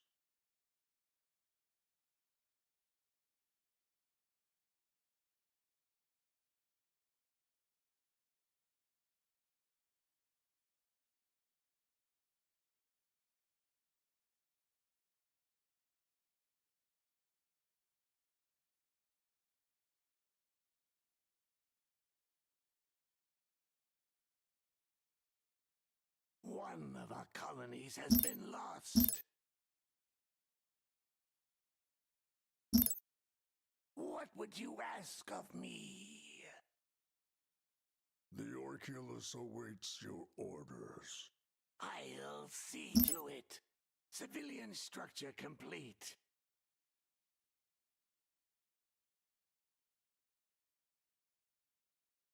Logistics upgrade complete.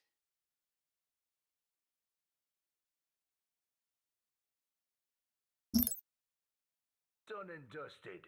Enemy forces have arrived.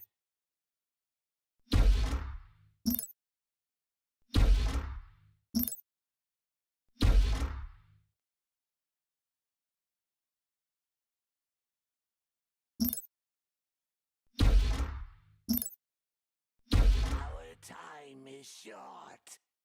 Finally. Hostile forces are sieging our planet. Starbase standing by.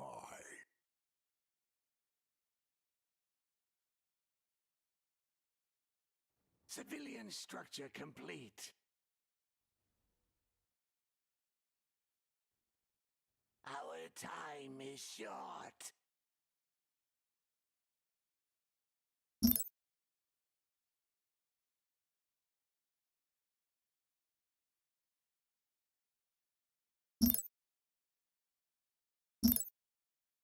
Logistics upgrade complete. An enemy has just launched a new Titan.